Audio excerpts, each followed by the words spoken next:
तो देखो जी, इस चैप्टर का नाम है बायबैक ऑफ सिक्योरिटीज़, ठीक है।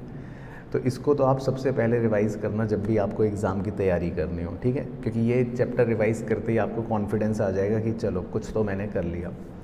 बाकी देखो, इसका बेसिक कॉन्सेप्ट क्या होता है, हम जैसे शेयर्स इशू करते हैं, ठीक है, या डिबेंचर्स इशू करते हैं, तो हम क्या करते हैं, हम लोगों से पैसा लेते हैं और उनको शेयर या डिबेंचर दे देते हैं, ठीक है।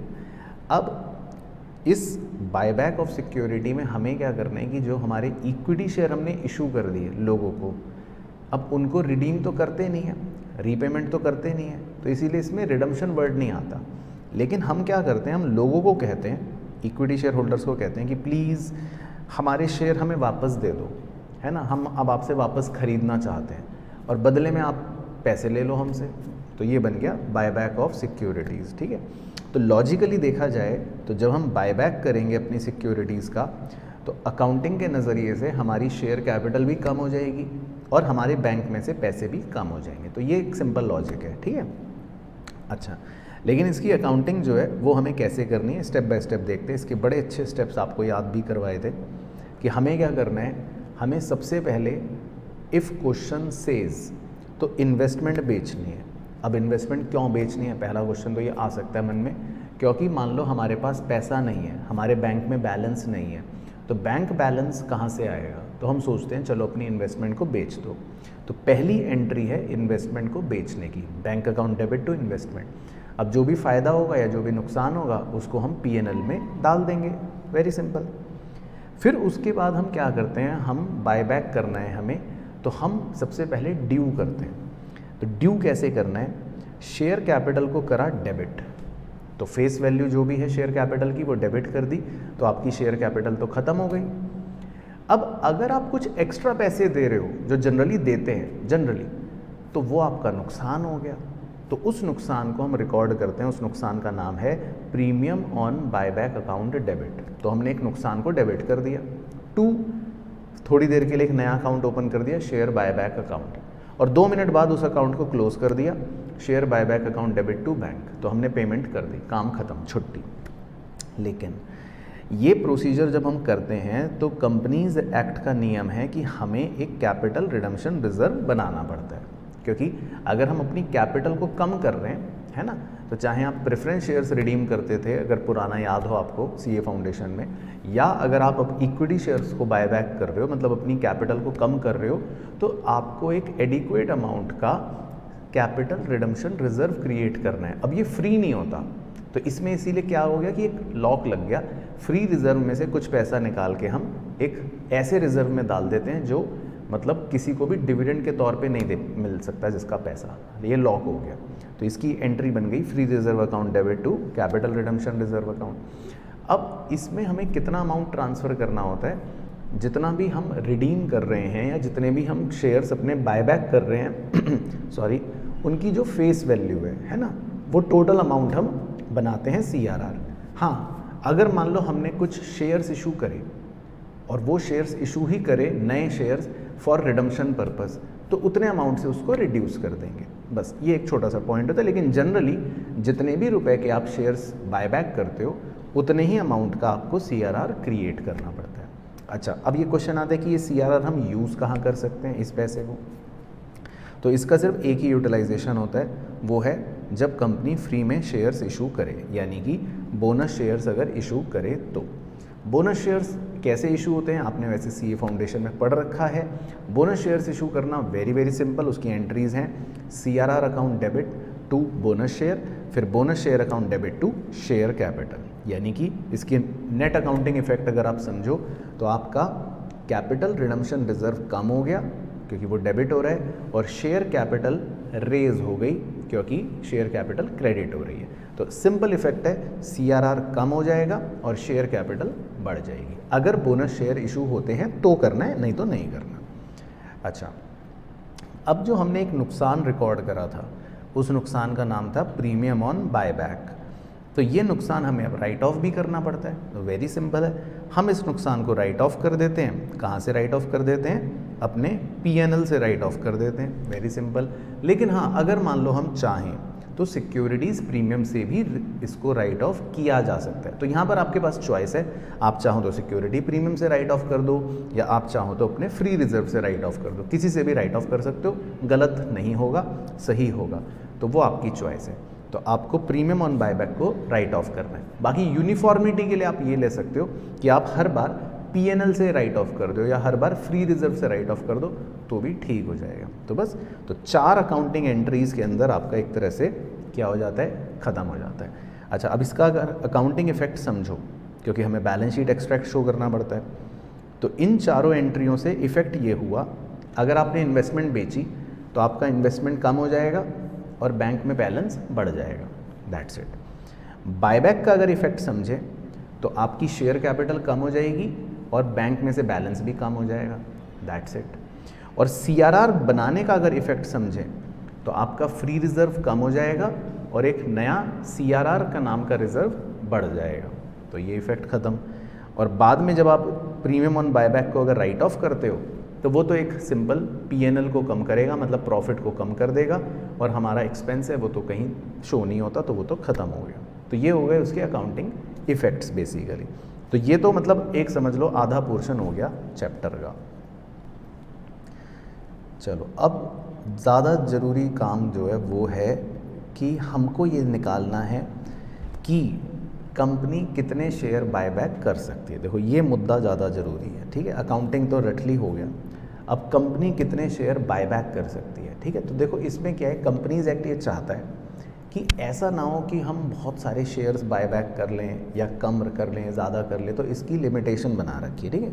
तो हमने इसको 3 टेस्ट का नाम दिया और जो भी तीनों टेस्ट में सबसे लोवेस्ट वैल्यू होगी, यानी कि जिसमें आंसर सबसे कम आएगा, वो फाइनल कंपनी उतने शेयर बायबैक कर सकती है ना। तो ये रूल बन गया। तो देखो ये टेस्ट क्या है पहला तो है शेयर आउटस्टैंडिंग टेस्ट, ये तो बहुत सिंपल है। अब इसमें तो एक लिमिट लगा दी कि भाई मान लो मेरे पास 100 शेयर्स हैं, ठीक है, टोटल कंपनी के पास 100 शेयर्स हैं, तो मैं 25 शेयर्स से ज़्यादा बायबैक नहीं कर सकता। वेरी सिंपल, यानी कि पहला टेस्ट तो सीधा सीधा हो गया, 25% of number of equity shares, ख़त्म। तो ये तो सिंपल। अच्छा, दूसरा टेस्ट होता है कि मैं कितने रुपए खर्च कर सकता हूँ, मैक्सिमम अमाउंट परमिटेड, कि भाई मैं कितने रुपए खर्च करूँ बायबैक में मैक्सिमम। तो उसके लिए लिमिट लगा दी जिसको बोलते हैं रिसोर्स टेस्ट, कि मैं अपने शेयर होल्डर फंड का 25% ही यूज़ कर सकता हूँ मैक्सिमम, इससे ज़्यादा पैसा मैं बायबैक में यूज़ नहीं करूँगा। अच्छा, अब शेयर होल्डर फंड किसे बोलते हैं, यहाँ पर ये ध्यान रखना, ये तो सबसे इम्पोर्टेंट चीज़ है। शेयर होल्डर फंड यहाँ पर इस टेस्ट में, ये ध्यान रखना है, इस टेस्ट में, यानी कि शेयर होल्डर फंड की ये यूनिवर्सल वो नहीं है मीनिंग। वैसे तो शेयर होल्डर फंड में सब कुछ आता है, वैसे तो शेयर होल्डर फंड में सारे रिजर्व आ जाएंगे, है ना, वैसे तो शेयर होल्डर फंड में सब कुछ आ गया, लेकिन इस टेस्ट में ध्यान रखना, मैं फिर से डिस्क्लेमर दे रहा हूँ माथे पर बड़ा बड़ा छाप के, कि शेयर होल्डर फंड इस टेस्ट में, सिर्फ इस टेस्ट में, यूनिवर्सली नहीं, सिर्फ इस टेस्ट में क्या क्या लेना है आपको, equity capital, preference capital, security premium और फ्री रिजर्व, बस कट, ख़त्म, बस 4, इससे आगे 5वीं कोई चीज़ नहीं लेनी, बात ख़त्म हो गई। तो कोई भी स्पेसिफिक रिजर्व अगर है, मान लो workman compensation reserve, investment allowance reserve, machinery replacement, ये workman compensation reserve, capital reserve, capital redemption reserve, debenture redemption reserve, फलाना ढिमकाना, मतलब किसी भी तरह का स्पेसिफिक रिजर्व आपको नहीं लेना है, ठीक है। तो ये शेयर होल्डर फंड इस टेस्ट में ऐसे कैलकुलेट करना है, उसका 25% निकाल लेंगे और जो भी अमाउंट आएगा, जो भी आएगा, 10,000, 20,000, 5 लाख, 5 करोड़, जितने भी रुपए आएंगे, बस हम उतना ही अमाउंट यूज़ कर सकते हैं बायबैक में, जो अभी हम करके देख भी लेंगे वैसे एक क्वेश्चन के अंदर। अच्छा जी, तीसरा टेस्ट बहुत ज़रूरी है। तीसरा टेस्ट ये चाहता है, पहले उसका लॉजिक समझना, तीसरा टेस्ट ये चाहता है कि मान लो मैंने बायबैक करा, अब देखो बायबैक से होता क्या, पहले एक थोड़ा सा ना बेसिक चीज़ समझते हैं कि बायबैक से होता क्या है। ठीक है। तो देसी बैलेंस शीट बना रहा हूँ, मतलब वो वाली बैलेंस शीट नहीं बना रहा कंपनी वाली, नॉर्मल देसी बैलेंस शीट बना रहा हूँ कि देखो बायबैक से क्या है, मान लो मेरे पास शेयर कैपिटल है, ठीक है, 100 रुपये की, फिर मेरे पास डिबेंचर्स हैं, मान लो डिबेंचर्स हैं 150 रुपये के, ठीक है, मेरे पास कुछ फ्री रिज़र्व पड़े हैं 50 रुपये के, इस तरह से एसेट्स भी होंगे, कुछ कैश होगा, ये वो, ठीक है, छोड़ो। अब बायबैक जब हम कर रहे हैं तो बायबैक का अल्टीमेट इफेक्ट क्या हो रहा है, बायबैक करने से मेरी शेयर कैपिटल कम होती है ना, क्योंकि शेयर्स खरीद रहा हूँ और मेरा बैंक बैलेंस जो है वो भी कम होता है, एक इफेक्ट तो ये है। और क्योंकि कंपलसरी रिक्वायरमेंट है तो दूसरा क्या होता है, मेरा फ्री रिजर्व कम होता रहता है, लेकिन एक नया रिजर्व बढ़ता भी रहता है, क्रिएट होता रहता है, CRR। तो अगर आप पूरे बायबैक को ऐसे एक विजुअलाइज करो कि बायबैक से हो क्या रहा है, तो शेयर कैपिटल कम हो रही है और कैश कम हो रहा है। तो मान लो शेयर कैपिटल हो गई 90 रुपये, तो कैश भी 10 रुपये कम हो जाएगा, कैश भी हो जाएगा 90। फिर शेयर कैपिटल और कम हो गई, मान लो 80, तो कैश और कम हो जाएगा 80। शेयर कैपिटल और कम हो गई, मान लो 70, तो कैश और कम हो जाएगा 70। अच्छा, साथ ही साथ दूसरा इफेक्ट क्या होगा, क्योंकि हम CRR क्रिएट कर रहे होंगे तो फ्री रिजर्व कम होता रहेगा, मान लो 40, तो 10 रुपये CRR में आ गए, या रिजर्व और कम हो गया 30, तो 10 रुपये और CRR में आ गए 20, या रिजर्व और कम हो गया 20, तो 10 रुपये CRR में और आ गए, वो हो गया 30। तो मतलब ये कि बायबैक आप जितना जितना ज़्यादा करते रहोगे उतना उतना ये इफ़ेक्ट, पहले आपको साइकिल समझनी ज़रूरी है कि क्या इफ़ेक्ट्स हो रहे हैं। तो 2 इफ़ेक्ट्स हो रहे हैं, शेयर कैपिटल कम हुए जा रही है, कैश कम हुए जा रहा है, और दूसरा इफ़ेक्ट रिज़र्व के अंदर नाटक चल रहा है, फ्री रिज़र्व कम हुए जा रहे हैं और CRR बढ़े जा रहे हैं, ये नाटक होगा, ठीक है जी। अच्छा, अब इन नौटंकियों में एक गड़बड़ हो गई। सर क्या गड़बड़ हो गई? डिबेंचर्स मेरे हैं 1,50,000 के या 150 के, और मैं मज़े से बायबैक पे बायबैक करे जा रहा हूँ और शेयर कैपिटल मेरी रह गई मान लो लेट से 70 रुपये, ठीक है। तो मतलब हम ये चाहते हैं कि जो हमारा डेट इक्विटी रेशियो हो, ठीक है, वो 2:1 से एक्सीड ना कर जाए। हालांकि यहाँ पर शेयर होल्डर फंड है होता है, लेकिन मतलब मैं ऐसे ही समझाने के ले रहा हूँ कि मान लो और बायबैक कर लेते हम, और बायबैक कर लेते, लेट से शेयर कैपिटल और कम हो जाती।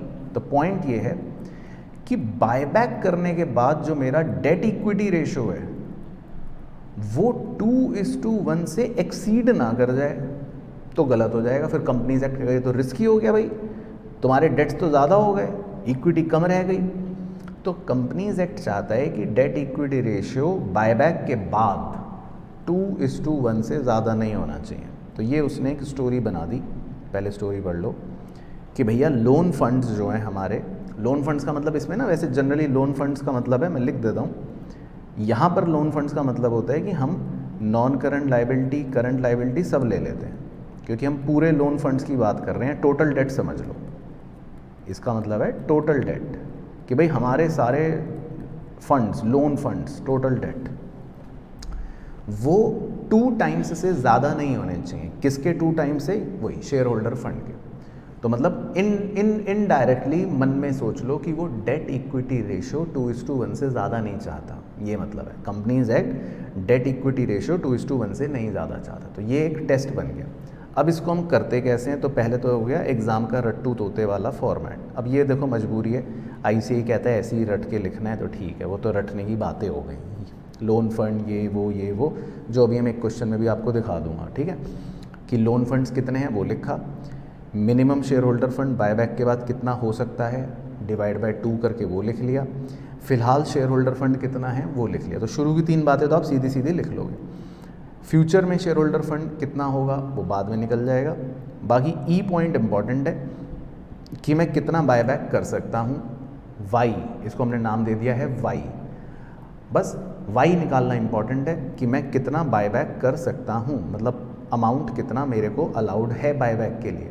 तो बस, तो नंबर ऑफ शेयर निकालने के लिए तो मैं उसको डिवाइड कर दूंगा बायबैक प्राइस पर शेयर से, तो मेरा आंसर आ जाएगा। तो आंसर तो ऐसे आ जाएगा, लेकिन निकलेगा कैसे आंसर, तो उसकी स्टैंडर्ड वर्किंग है, वो भी आपको कहा था स्टैंडर्ड ही है। आप CRR के अमाउंट को x लेट कर लो कि मान लो हम CRR बना रहे हैं x अमाउंट का, ठीक है जी, और मैक्सिमम जो आप बायबैक में पैसा इस्तेमाल कर सकते हो, मैक्सिमम परमिटेड बायबैक है मान लो y रुपये का, कि भाई आपकी शेयर कैपिटल अगर कम होगी तो वो y अमाउंट तक मैक्सिमम कर सकते हो, उससे ज़्यादा कम नहीं कर सकते, तो उसको हमने मान लिया मान लो y अमाउंट, ठीक है। तो हमारी पहली इक्वेशन है कि प्रेजेंट शेयर होल्डर फंड, जितना भी अभी शेयर होल्डर फंड है, माइनस अब CRR जो है, जितना आप CRR क्रिएट कर रहे हो यानी कि x उतने रुपए से कम, माइनस y जितना आप मैक्सिमम परमिटेड बायबैक कर रहे हो उतने रुपए से कम, is equal to minimum equity या minimum share holder fund after buyback.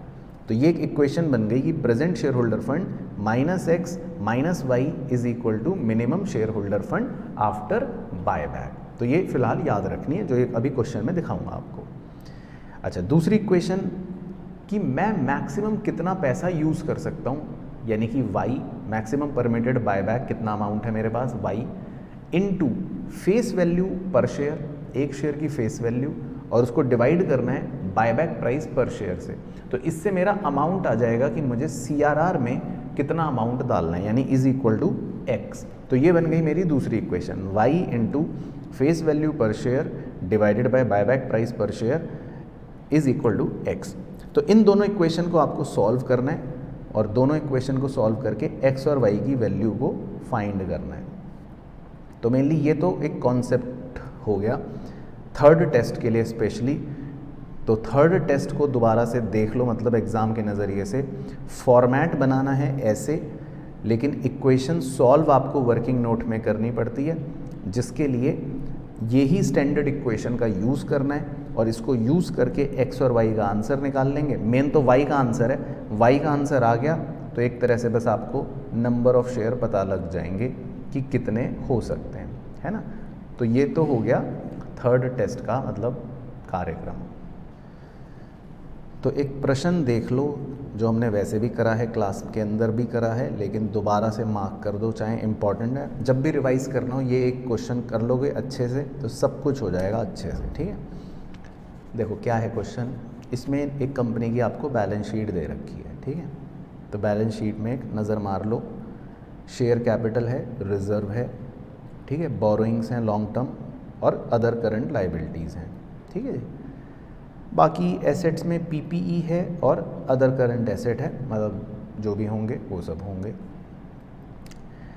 अच्छा, अब इनके पास क्या है वो देखो, डीप चीज़, इनके पास इक्विटी शेयर्स हैं 1,25,000, ठीक है, इतने शेयर्स हैं। रिज़र्व में सिक्योरिटी प्रीमियम है, PNL है जो फ्री होता है, रेवेन्यू रिज़र्व है मतलब जो फ्री होता है, ये रिज़र्व है इनके पास, ठीक है। लॉन्ग टर्म बोरोइंग है हो गई, ये वो डिवेंचर लोन्स हो गए, ठीक है, और PPE हो गए, ये हो गए, ठीक है। अब लिखा है देखो, company wants to buy back 25,000 equity share of 10 each face value on 1 April at 20 रुपये पर शेयर। अब देखो कंपनी 20 रुपये देना चाहती है, कंपनी कह रही है कि भाई हम 25,000 शेयर खरीदेंगे अपने, ठीक है। तो हमें ये निकालना है कि क्या कंपनी, पहली बात तो ये कि 25,000 शेयर खरीद भी सकती है अपने या नहीं, मतलब पहले चेक करना है। अब कंपनी तो कुछ भी कह देगी भाई कितने भी खरीद लो, लेकिन पहले चेक करना है और फिर उसके बाद अकाउंटिंग एंट्रीज करनी है और फिर बैलेंस शीट का एक्सट्रैक्ट बनाना है। तो एक कंप्लीट क्वेश्चन है, बस आपका पूरा चैप्टर इसमें रिवाइज हो जाता है, ठीक है। तो देखो जी, पहले टेस्ट की बात करते हैं, धीरे धीरे देखना, कोई जल्दीबाजी नहीं है। पहला टेस्ट क्या होता है कि कंपनी के जितने शेयर्स हैं 1,25,000 शेयर्स हैं, तो कंपनी सिर्फ 25% शेयर्स ही बायबैक कर सकती है। तो उस हिसाब से आंसर आ गया 31,250 शेयर। चलो, तो पहला टेस्ट तो डन। अच्छा, दूसरा टेस्ट देखो, जो आपको शायद पूछ भी रहे थे। दूसरा टेस्ट का मतलब है रिसोर्स टेस्ट का, कि आप मैक्सिमम कितने रुपए खर्च कर सकते हो बायबैक पे, मैक्सिमम परमिटेड अमाउंट क्या है। तो हम अपने शेयर होल्डर फंड का 25% ही खर्च कर सकते हैं बायबैक पर। अब इस टेस्ट में अभी कसमें खाई थी, माथे पर टैटू बनवाया था कि इस टेस्ट में शेयर होल्डर फंड में क्या लेते हैं, सिर्फ इस टेस्ट के लिए। तो देखो इस टेस्ट में शेयर होल्डर फंड में क्या लेना है आपको, देखो share capital 12,50,000, security premium 2,50,000, free reserve मतलब PNLB और रेवेन्यू रिज़र्व, बस। और कोई अगर रिज़र्व होता स्पेसिफिक तो ना लेता मैं। तो बस इन चारों को जोड़कर शेयर होल्डर फंड आ गया, मतलब जो भी आया उसका 25% निकाल लिया तो वो आ गया 7,81,250 रुपये। इसको समझो, इसका मतलब है मैं 7,81,250 रुपये बस मैक्सिमम इतना खर्च कर सकता हूँ, इससे ज़्यादा नहीं। और एक शेयर में 20 रुपये का खरीद रहा हूँ, तो कितने शेयर्स खरीद सकता हूँ मैक्सिमम? आंसर आ गया। तो सो सिंपल। सेकंड टेस्ट में क्या है कि भाई आप मैक्सिमम 7,81,250 रुपये खर्च कर सकते हो, बस मैक्सिमम, इससे ज़्यादा नहीं। और एक शेयर अगर 20 रुपये का खरीद रहे हो तो कितने शेयर मैक्सिमम खरीद सकते हो? 39,062 शेयर्स खरीद सकते हो। ठीक है, तो ये हो गया टेस्ट 2। तो टेस्ट 2 तक मुझे नहीं लगता कि कोई दिक्कत हुई होगी। तो पहले टेस्ट के हिसाब से आप 31,250 शेयर खरीद सकते हो, दूसरे टेस्ट के हिसाब से आप 39,000 मतलब समथिंग शेयर खरीद सकते हो। तो यहाँ तक कंपनी ठीक है, कोई टेंशन की बात नहीं है। लेकिन अब हमें डेट इक्विटी रेशियो टेस्ट भी चेक करना है ना, तो वो देखो, पहले ड्रामा भी देख लो, फिर इक्वेशन भी दिखा दूंगा। हर तरह की ड्रामेबाजी देख लो पहले। देखो, सबसे पहले धीरे धीरे देखना। सबसे पहले हम देख रहे हैं कि कंपनी के लोन फंड्स कितने। तो हमने देखा कंपनी के लोन फंड्स हैं ये 45,25,000, ये हैं कंपनी के डेट्स, लोन फंड्स। ठीक है, तो एक बात तो क्लियर हो गई कि बायबैक के बाद, आप समझो कि बायबैक के बाद एक चीज़ तो क्लियर हो गई, बायबैक के बाद मेरा शेयर होल्डर फंड जो है वो कम से कम 22,62,500 होना चाहिए, क्योंकि ये 2:1 रेशो तभी बनेगा ना। देखो कि भाई बायबैक के बाद शेयर होल्डर फंड जो है आफ्टर बायबैक कम से कम इतने रुपए का होना चाहिए, क्योंकि देखो तभी ये 2:1 बन रहा है। मतलब 45,25,000 को हमने क्योंकि 2 से ही तो डिवाइड करा है, और तो ये फिगर आई है 22,62,500, तो 2:1 बना है। तो अगर ये शेयर होल्डर फंड मान लो 1 रुपये भी कम हो गया ना, देखो मतलब अगर ये शेयर होल्डर फंड 500 की जगह 499 भी हो गया ना, तो मेरा डेट इक्विटी रेशियो 2:1 से ज़्यादा आ जाएगा और मैं फ्लॉप हो जाऊंगा। ये टेस्ट फ्लॉप हो जाएगा, या मतलब हमारा बायबैक फ्लॉप हो जाएगा। तो कंपनी को बायबैक के बाद कम से कम कितना शेयर होल्डर फंड चाहिए? मिनिमम 22,62,500। तो देखो ये फिगर समझ गए अब क्या हो गई? तो आपको हर फिगर समझ आनी चाहिए। तो कंपनी बायबैक के बाद कम से कम कितना है उसका शेयर होल्डर फंड, कम से कम कितना रहना चाहिए? 22,62,500 रहना चाहिए बायबैक के बाद। अच्छा, अब हम देखते हैं कि अभी कितना है। तो सर अभी इसका शेयर होल्डर फंड है फिलहाल 31,25,000। ठीक है, तो ये प्रेजेंट हो गया। तो शुरू की 3 मेन चीज़ें देख लो कि पहले आपको समझ आएंगी क्या लिखी है। तो फिलहाल इसका शेयर होल्डर फंड है 31,25,000। बाकी डी वाला भी छोड़ो, उससे मुझे मतलब नहीं, वो तो बेकार है, फ्यूचर शेयर होल्डर फंड। बाकी ई भी छोड़ दो, बायबैक वो निकालते हैं इक्वेशन में, और एफ तो फाइनल आंसर है, वो भी अभी छोड़ दो। तो आप ABC तक देखो भाई, ABC तक क्लियर हो गया, अभी कोई टेंशन नहीं है ABC तक तो। अच्छा, अब ये देखने चलते हैं कि अब हम कैसे पता लगाएंगे कि भाई कितने हम बायबैक कर सकते। तो सी के बाद सीधा आप वर्किंग में आ जाओ। तो देखो हमने क्या एज्यूम कर लिया, पहला क्या एज्यूम करना है कि मान लो हम X अमाउंट का CRR क्रिएट कर रहे हैं, तो ये हो गया पहला अजम्पशन।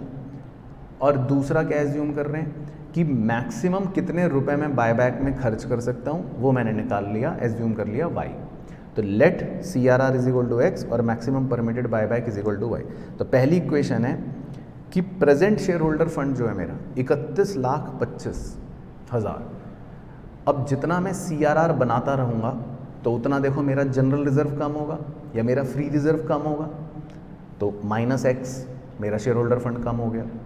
और जितना मैं बायबैक कर लूँगा, मैक्सिमम परमिटेड बायबैक जितना करूँगा, जितने रुपए बायबैक में खर्च करता रहूँगा, उतनी मेरी कैपिटल कम होती रहेगी, माइनस वाई। तो प्रेजेंट शेयर होल्डर फंड में से देखो -x -y करूँगा, लेकिन किसके बराबर होना चाहिए, मतलब वो कम से कम कितना फिर भी रहना चाहिए, 22,62,500, इससे कम नहीं कर सकता मैं। तो मेरा शेयर होल्डर फंड देखो, आप इसको ऐसे समझो, मेरा शेयर होल्डर फंड अभी है 31,25,000 रुपये, जो बायबैक की वजह से कम होता रहेगा, कम होता रहेगा, कम होता रहेगा, कम होता रहेगा, कम होता रहेगा, लेकिन भैया 22,62,500 रुपये से मैं कम नहीं कर सकता। अगर इससे भी कम हो गया तो फिर तो फ्लॉप हो जाएगा मेरा, तो मैं इससे कम नहीं कर सकता। हाँ, अजम्पशन यही एज्यूम करना, मतलब चेंज मत करना, क्योंकि ICI भी यही करता है ना, तो काहे पंगे लेने। तो CRR को x ही मान लो और मैक्सिमम परमिटेड बायबैक को y मान लो। तो पहली इक्वेशन तो ओके हो गई। अच्छा, तो वो एक इक्वेशन पहली हो गई। दूसरी तो बहुत कॉमन सेंस है, वो तो आपने अभी अभी भी देखी थी, टेस्ट 2 में भी कर ली थी, कि भाई मैक्सिमम आप कितने रुपए खर्च कर सकते हो बायबैक पे, वो है y, है ना। तो अगर आपको ये निकालना हो कि मैं कितने शेयर्स खरीद सकता हूँ, तो क्या करोगे, बायबैक प्राइस से डिवाइड कर दोगे, 20 रुपये से डिवाइड कर दोगे। तो हमने 20 रुपये से डिवाइड कर दिया। तो जब आप खाली y को 20 रुपये से डिवाइड कर दोगे, तो ये आपको पता लग गए नंबर ऑफ शेयर्स, कि मैं कितने शेयर बायबैक कर सकता हूँ। और अगर इन्हीं की मुझे निकालनी हो फेस वैल्यू, कि भाई कितने शेयर बायबैक करें, उनकी फेस वैल्यू क्या है, तो किससे मल्टीप्लाई कर दोगे, फेस वैल्यू से। तो बस इतने रुपए का हमें CRR बनाना होता है। तो इसीलिए इक्वेशन क्या बन गई, y into face value divide by buyback price. तो ये आ गया एक तरह से कि कितने हम फेस वैल्यू के शेयर्स बायबैक कर रहे हैं, और वो किसके बराबर होता है, CRR के, क्योंकि CRR भी उतना ही बनता है। तो इज इक्वल टू x। तो ये बन गई सेकेंड इक्वेशन, ये बन गई सेकेंड इक्वेशन। तो आपकी दोनों इक्वेशंस तैयार हो गई, x और y दोनों को सॉल्व करना है। बस x का आंसर कोई खास नहीं है, वो तो खैर CRR होता है, मेन है y का आंसर। तो y आ गया 5,75,000 रुपये। तो इसका मतलब आप मैक्सिमम कितने रुपए खर्च कर सकते हो बायबैक पर, 5,75,000 रुपये। तो एक बार आंसर दिखा देता हूँ। तो बस ऊपर की टेबल पर अपना आपको y का आंसर लिखना है, 5,75,000, ये रहा देखो y का आंसर। और बायबैक कितने शेयर कर सकते हो, तो y मतलब बायबैक में 5,75,000 आप मैक्सिमम खर्च कर सकते हो, डिवाइड बाय बायबैक प्राइस। तो इसका मतलब आंसर आ गया 28,750 शेयर आप बायबैक कर सकते हो, नो टेंशन। बस, तो ये आंसर आ गया। बाकी फ्यूचर शेयर होल्डर फंड जो D में लिखा होता है, इसका कोई खास रोल नहीं है, लेकिन बस ये कहना चाहता है कि हमारा बायबैक के बाद जो शेयर होल्डर फंड है वो 28,37,500 हो जाएगा। तो मतलब हम सेफ़ हैं, हमारा कोई भी अब डेट इक्विटी रेशियो 2:1 से ज़्यादा नहीं हुआ। तो बस, तो D पॉइंट वैसे फॉर्मेलिटी है, तो ज़्यादा फोकस मत करो। आपका आंसर है मेनली तो y निकालना और y से नंबर ऑफ शेयर्स निकालना, बस। तो देखो तीनों टेस्ट आगे दिखा देता हूँ। तीनों टेस्ट सॉल्व करके हम ये श्योर हो गए कि भाई कंपनी 25,000 शेयर देखो बायबैक कर सकती है, हमें पता लग गया। तो बस, तो पहले टेस्ट पता लगा के, टेस्ट को मतलब करके हमको पता लग गया कि कंपनी 25,000 शेयर जो है बायबैक कर सकती है। तो ये देखो कंक्लूजन बन गया कि पहले टेस्ट में इतने, दूसरे टेस्ट में इतने, तीसरे टेस्ट में इतने। तो as per companies act answer है लोएस्ट ऑफ 3। और कंपनी अगर सिर्फ 25,000 बायबैक करना चाहती है तो therefore yes, company is eligible to buyback 25,000 share. Company 25,000 share buyback कर सकती है। फिर जर्नल एंट्रीज क्वेश्चन ने कहा था दिखाओ, तो वो देखो इन्वेस्टमेंट कोई बेची नहीं, डैश बायबैक ड्यू हो गया, 10 रुपये फेस वैल्यू थी, 10 रुपये हम एक्स्ट्रा पे कर रहे हैं, वो हो गई। फिर पेमेंट कर दी 5 लाख, वो ख़त्म। फिर CRR क्रिएट कर दिया 100% फेस वैल्यू के हिसाब से, वो आ गया। और फिर उसके बाद प्रीमियम ऑन बायबैक को राइट ऑफ कर दिया। मैंने यहाँ पे प्रीमियम से राइट ऑफ करा, सिक्योरिटी प्रीमियम से, आप चाहो तो P&L से भी राइट ऑफ कर सकते हो। बस, तो देखो सारी बातें ख़त्म हो गई। बाकी बैलेंस शीट एक्सट्रैक्ट जो है वो बनाना है, वो मैं मान के चल रहा हूँ आप अपने आप बना लोगे, क्योंकि बैलेंस शीट में तो आपको पता ही है क्या इफ़ेक्ट्स आते हैं। शेयर कैपिटल कम हो जाएगी, फ्री रिज़र्व कम हो जाएगा, लेकिन एक नया रिज़र्व CRR क्रिएट हो जाएगा, और कैश के कम होने की वजह से हमारा अदर करंट एसेट जो है वो भी कम हो जाएगा। बस, तो बेसिकली ये आपका कंप्लीट कॉन्सेप्चुअल क्वेश्चन है एग्ज़ाम के हिसाब से बस, और यही है देख लो पूरे चैप्टर में, और कुछ भी नहीं है। That's it.